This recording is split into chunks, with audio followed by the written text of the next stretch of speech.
Assalamualaikum warahmatullahi wabarakatuh. Jadi di sini saya akan menjelaskan step by step pembuatan atau laporan pengembangan media pembelajaran bahasa Inggris berbasis teknologi. Jadi di sini saya menamai media pembelajarnya itu Fun English Vocabulary Daily Activity. Jadi di sini saya menargetkan untuk anak kelas 7 SMP sekitar usia 12 sampai 13 tahun, dan skill atau komponen yang akan saya uji melalui media pembelajaran ini adalah komponen vocabulary. Di masalah pembelajaran, siswa kelas 7 SMP itu mengalami kesulitan dalam menghafal kosakata dalam bahasa Inggris karena pembelajaran di sekolah itu bersifat monoton dan hanya menggunakan teks atau buku atau dengan ceramah guru saja. Nah, hal ini itu menyebabkan siswa itu mudah bosan dan kurang tertarik dalam menghafal kosakata bahasa Inggris. Jadi saya mengembangkan media berbasis teknologi ini supaya anak-anak siswa kelas 7 itu tertarik, karena di media yang saya buat itu berisikan kayak gambar, visual, ada teksnya juga, jadi lebih menarik seperti itu.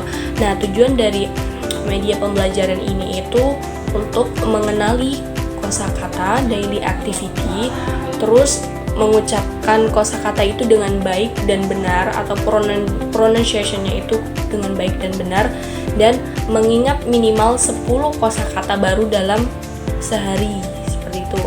Nah, konsep media atau fitur cara kerja di media pembelajaran saya kembangkan ini itu berupa video pembelajaran interaktif yang menampilkan ada gambar aktivitas dari per vocabulary, terus kemudian ada teks kosakata per vocabulary, ada audio pengucapannya juga, dan terdapat latihan singkat atau kayak menguji siswanya tersebut.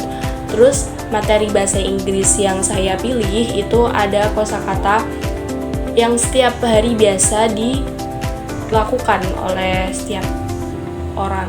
Yang pertama itu ada sleep, terus wake up, take a bath, terus have breakfast, go to school, study, terus do homework, play, take a nap, and take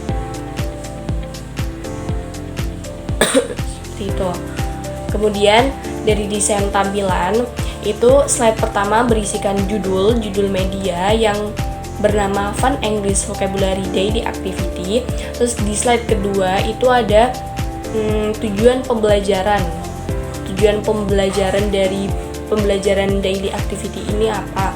Terus kemudian di slide ketiga dan ke-10 itu ada per slide-nya itu ada media apa kayak gambar visual dari per vocabulary. Misal kayak sleep, berarti nanti ada medianya orang lagi tidur kayak gitu. Nah, gambar media tersebut elemen yang saya ambil itu dari Pinterest. Jadi saya mengambil gambarnya itu dari Pinterest.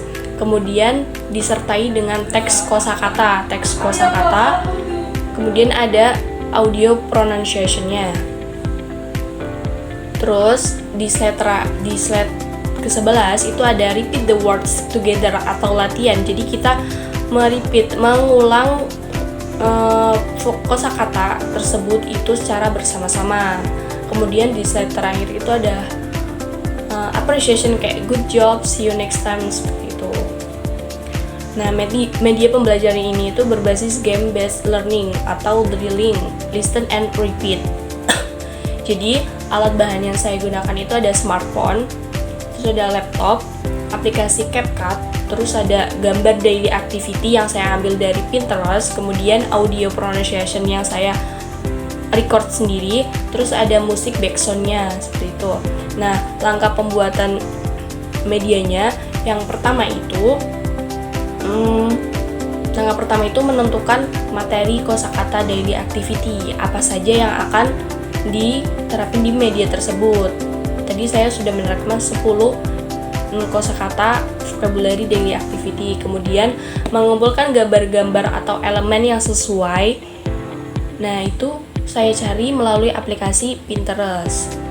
Kemudian step selanjutnya itu membuat storyboard sederhana agar mempermudah pembuatan media yang saya buat. Kemudian mengedit video menggunakan CapCut.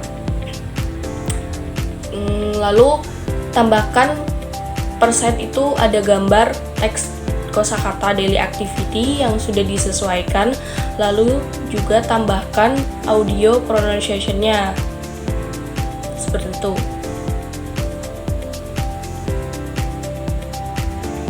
Kemudian skenario penggunaan di kelas itu guru membuka pembelajaran dan menjelaskan tujuan dari pembelajaran di hari itu. Kemudian guru juga memutar video materi vocabulary per slide dan menjelaskan di bagian per slide-nya. Kemudian menirukan pengucapan kosakata, guru mengucap, kemudian muridnya meniru. Dan guru memberikan latihan singkat seperti tadi, kayak listen to me, repeat the word together. Kayak mengulang dan membaca bersama gitu. Kemudian peran guru di sini itu sebagai fasilitator atau pembimbing, dan siswa itu menyimak, menirukan dan aktif berpartisipasi. Jadi, kelebihan dari media pembelajaran yang saya buat ini itu menarik dan menyenangkan karena terdapat banyak gambar, visual, teks, dan audionya. Terus mudah dipahami oleh siswa karena ya kosakatanya juga mudah sehari-hari. Kemudian bisa digunakan secara berulang kali, bisa diputar kapan aja, di mana aja, dan bisa selalu diputar. Kemudian kekurangan dari media ini itu membutuhkan listrik dan proyektor ketika pembelajaran di kelas. Jadi butuh proyektor untuk menyalurkan media pembelajaran ini. Kemudian kekurangan dari media pembelajaran ini juga bergantung pada perangkat teknologi. Jika perangkatnya tidak lancar, maka otomatis akan terkendala. Kemudian rencana perbaikan itu menambahkan kuis interaktif, menambahkan subtitle bahasa Indonesia juga, dan mengembangkan versi online-nya.